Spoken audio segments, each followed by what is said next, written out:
Myanmar and Bangladesh have signed an initial deal for the possible repatriation of hundreds of thousands of Rohingya Muslims who fled violence in Rakhine state. More than 620,000 Rohingya have crossed the border into Bangladesh since August, running from a military crackdown that Washington said this week clearly constituted ethnic cleansing.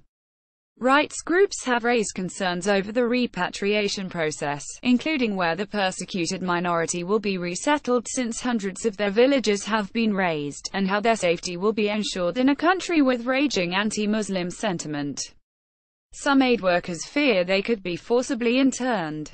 The signing took place after a meeting between Myanmar's de facto leader, Aung San Suu Kyi, and the Bangladeshi Foreign Minister, Abul Hassan Mahmood Ali in Myanmar's capital, Naypyidaw. In brief remarks to the press, Mahmood Ali said, "This is a primary step. They will take back Rohingya. Now we have to start working. A joint working group will be set up within 3 weeks and an arrangement for repatriation will be concluded in a speedy manner," the Bangladeshi Foreign Affairs Ministry said in a statement. The return of the refugees should start within 2 months, it added. Myanmar said the deal was based on a 199,293 repatriation pact between the two countries that followed a previous spasm of violence. Myint Kyaring, the permanent secretary of Myanmar's Ministry of Labour, Immigration and Population, said his country would accept people with identity documents issued by governments in the past. Refugees would have to fill in forms with names of family members, previous addresses in Myanmar, birth dates and a statement of voluntary return. "We are ready to take them back as soon as possible after Bangladesh sends the forms back to us," he said. The requirements for identification documents has been a contentious issue for the stateless Rohingya. Amnesty International released a report this week accusing Myanmar of effectively denying citizenship to Rohingya on the basis of their ethnicity, including engaging in an active policy of depriving Rohingya of vital identity and residency documentation. This includes blocking newborn babies from household lists, it said. The London-based rights group said this week that Rohingya lived under state-sponsored, institutionalized discrimination that amounted to apartheid. The Rohingya are Muslims who live in majority Buddhist Myanmar. They are often described as the world's most persecuted minority. Nearly all of Myanmar's 1.1 million Rohingya live in the western coastal state of Rakhine. The government does not recognize them as citizens, effectively rendering them stateless.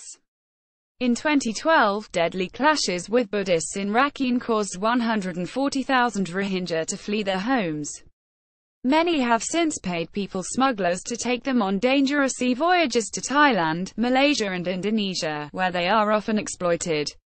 Extremist nationalist movements insist the group are illegal immigrants from Bangladesh, although the Rohingya say they are native to Rakhine state. Rights groups accuse Myanmar authorities of ethnic cleansing, systematically forcing Rohingya from the country through violence and persecution, a charge the government has denied. Thank you for your feedback. Bangladesh has been overwhelmed by the influx of people, with crowded refugee camps growing drastically in the southern Cox's Bazar region. Myanmar will hope to ease growing international pressure by striking the agreement. Pope Francis, who has spoken about his sympathy for the plight of the Rohingya, is due to visit both countries next week.